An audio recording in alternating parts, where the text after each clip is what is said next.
YouTube? Tire Metalhead Weatherman. Got a little bit to talk about this morning before I head out to work. You all know what we're going to be talking about today. It's the enhanced risk that's across East Central Texas and really Central Texas too. This includes the Dallas Fort Worth Metroplex and also the city of Waco and many other smaller towns as well. Plano, Garland, Arlington. We're all watching you for the increased threat of severe weather. All hazards are possible and up to enhanced risk levels, including the threat for tornadoes. There's even a 10% hatch risk that is developed. I saw some of this last night as I was working on some stuff to prepare for a potential live stream today. That depends heavily on when I get off of work. But in either case, I was concerned that this would pop up, and sure enough, it has. It's popped up a little bit further to the south than I was expecting. I was expecting it to be a little bit closer to Wichita Falls. This is kind of the scenario that we aren't wanting. We don't want the potential of a strong tornado in a large populated area, but this could be the case today.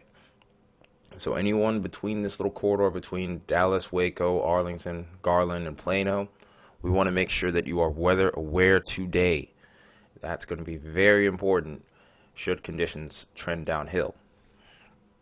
Also want to make note of the wind and hail threat over these regions too. There's hatched risk for those as well as 30% areas. Again, that's enhanced risk criteria. So there's pretty good confidence today that we will get severe storms. What kind of hazard type that we will get is yet to be seen still. I think the lunchtime readings will be very important, and I'll try and post those if I can, depending on how work goes. Also want to make note really quickly while I'm on this screen here is that there is a slight risk that's developed across Florida that has been upgraded from the marginal risk that was there yesterday. This is a corridor between Jacksonville and Miami and heading almost towards the rest of the Florida peninsula here. So just to the east of Tampa and Fort Myers here, we have the chance for damaging winds and hail being the most significant threat with that hatched risk. We aren't going to be covering Florida too much today. We're going to be mainly concerned about Texas, but if things do continue to trend that way, I'll try and do the best I can, but that's two different areas, and that's going to be hard for my setup to handle. But we'll give it a shot nonetheless. That being said, here is what the composite reflectivity is going to look like throughout the course of the day, or this is the best guess. This could easily change. By the way, this is the HRRR, so this updates every 45 minutes or so. So this could look entirely different in comparison to later. I want to make note of something though. This is towards noon, and there looks like there's a couple of embedded supercells in here. That's interesting to see. I don't know if this yields to anything just yet. Actually, it does. That's marginal severe, but there's no helicities with that. It's going to be interesting to see how things unfold with that setup. That also could maybe limit severe potential later in the evening. It's about 2 p.m. Central Time. We do see some big storms starting to pop up here, and those are worth keeping an eye on. And then as we get towards 7 o'clock Central, we start to see this line of thunderstorms either heading into or just outside of the Dallas Metroplex. Then as time goes on, the threat passes over that region, then heads towards East Texas. I think mainly with this one there's damaging wind potential, but anywhere out ahead of this where a supercell may form, I think there is a period of time where the tornado threat will increase as a result. It's going to be interesting to see how things develop. Another thing to note with this also is the cloud cover. How much cloud cover will there be if there's a early storm initiation? That's going to be a big question mark here. I'm going to try to find that cloud cover model here, and here we go. We found it. So what we're looking for is any breaks in the clouds. And there is a very small area right now where we're getting towards about 10%. What we're looking for is any breaks in the clouds where there's daytime heating. That could destabilize the atmosphere even further. With the amount of convective energy that's available across this region, I still think storms will fire regardless, but this could increase the potential for discrete cells if we get some earlier clearing. So this is going to be a very key factor in all of this. like I said, with the amount of convective energy that we have, or convective available potential energy, we often call it CAPE, shouldn't be too much issue for these storms to still pop up. In fact, we almost have what you would consider to be an explosive environment here. We're getting well above 3,000 joules per kilogram, and in fact, as we get into the overnight hours, that continues to progress off to the south and east here, or it continues to persist, I should say. So could be a very long night ahead. So that being said, let's also go ahead and take a look at the bulk shear. I sometimes tend to stray away from looking at this too much. I don't like to read too heavily into it.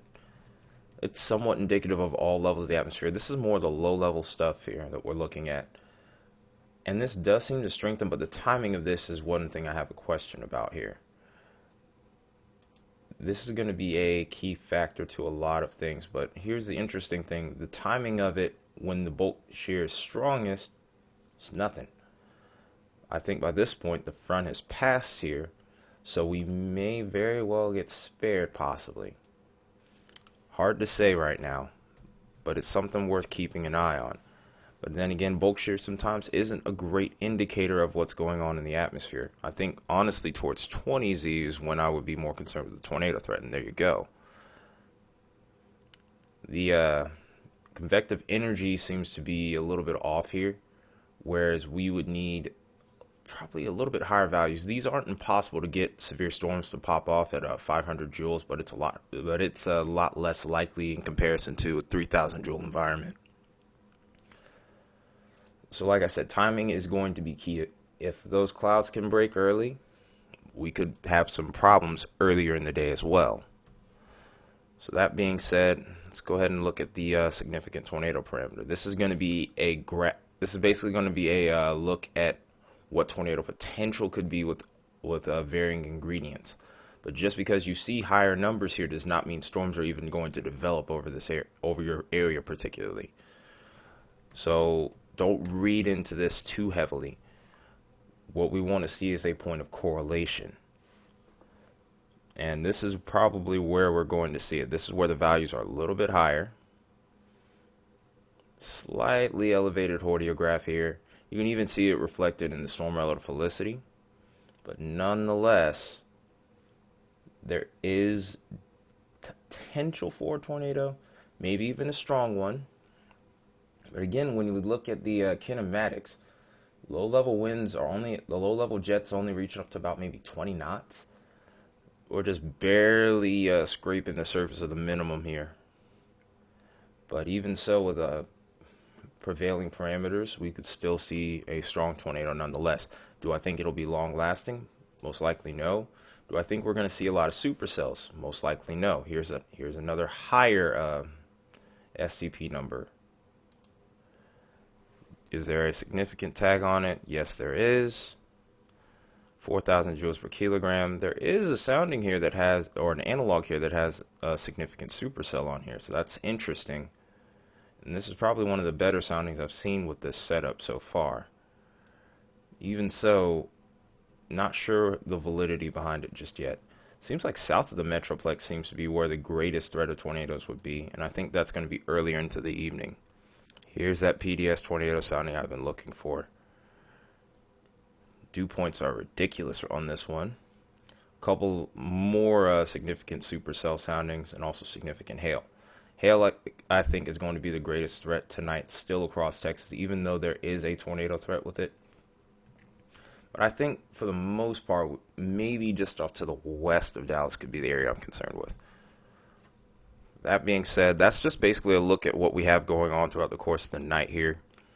This is going to probably evolve a bit throughout the day. So, like I said before, just stay weather aware, be aware of any watches and warnings, and changing conditions. I got to get out of here, though, because I'm about to be running late from work.